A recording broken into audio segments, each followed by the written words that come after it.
चलिए आज बात करते हैं उस ताज़ा खबर की जिसने सबका ध्यान खींचा है। ईरान और इजराइल के बीच जो ये तनाव बढ़ गया है। हमारे पास एक न्यूज़ रिपोर्ट है, तो आज हम इसी पर थोड़ा गहराई से बात करेंगे। कोशिश रहेगी कि इसके जो ज़रूरी पहलू हैं उन्हें समझें। मतलब भारत ने अपने लोगों के लिए क्या किया, ज़मीन पर असल में क्या चल रहा है और दुनिया के बाकी देश वो कैसे रिएक्ट कर रहे हैं। तो शुरुआत करते हैं भारत के कदम से, ऑपरेशन सिंधु, जिसकी काफ़ी चर्चा हो रही है। हाँ बिल्कुल, ये वाकई एक अहम बात है। रिपोर्ट से यही पता चलता है कि भारत सरकार ने तेजी दिखाई और ऑपरेशन सिंधु चलाया। ये ऐसे ही मुश्किल हालात में अपने नागरिकों को निकालने के लिए होता है, तो इसके तहत ईरान में जो 100 से ज्यादा भारतीय छात्र फंसे थे, उन्हें पहले तो सड़क के रास्ते आर्मेनिया ले जाया गया। अच्छा, सड़क के रास्ते। हाँ, और फिर वहां से स्पेशल फ्लाइट से सीधा दिल्ली।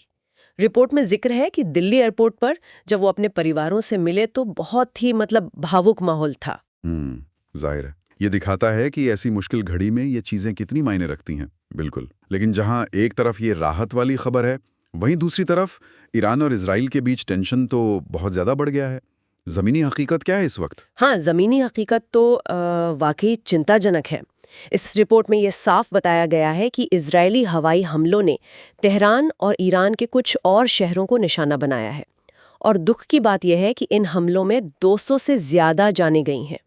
इनमें कई ईरानी मिलिट्री ऑफिसर्स भी शामिल हैं। 200 से ज्यादा? ये तो बहुत बड़ी संख्या है। हाँ, ये सिर्फ आंकड़े नहीं है, ये दिखाते हैं कि टकराव कितना गंभीर हो चुका है। और जाहिर है ईरान ने भी इसका जवाब दिया होगा। जी हाँ, रिपोर्ट यही कहती है। ईरान भी पीछे नहीं हटा।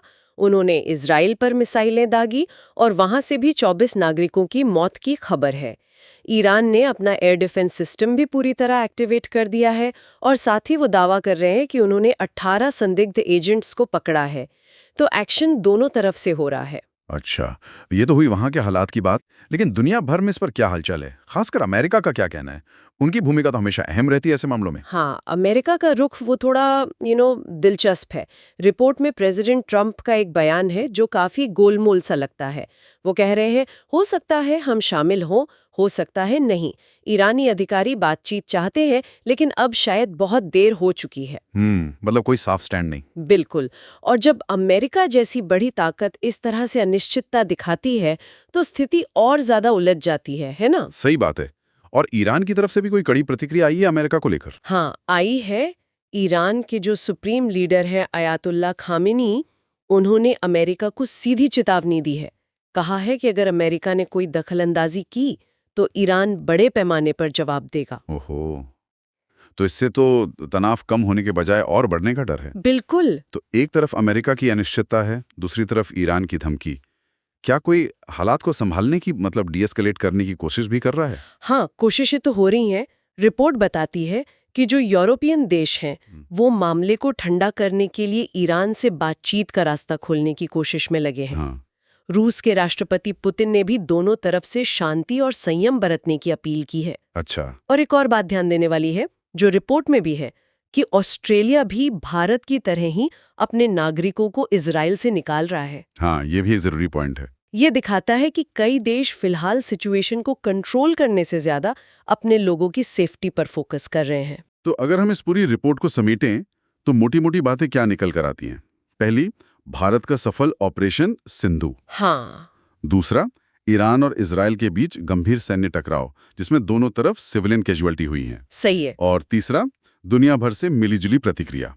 अमेरिका थोड़ा कंफ्यूज्ड है, यूरोप बातचीत की कोशिश में है, रूस शांति की अपील कर रहा है, और भारत ऑस्ट्रेलिया जैसे देश अपने लोगों को निकालने पर ध्यान दे रहे हैं। बिल्कुल। और यहीं पर एक सवाल उठता है, सोचने वाली बात है, कि जब अमेरिका जैसी बड़ी ताकतें खुलकर कुछ कहने से या करने से बच रही हैं और भारत या ऑस्ट्रेलिया जैसे देश अपने नागरिकों को निकालने को प्राथमिकता दे रहे हैं, तो ये इस पूरे संघर्ष के भविष्य के बारे में क्या इशारा करता है? क्या दुनिया इसे कंट्रोल में रखना चाहती है या फिर इसमें बड़े पैमाने पर दखल देने से हिचक रही है? ये एक अहम सवाल है आगे के लिए।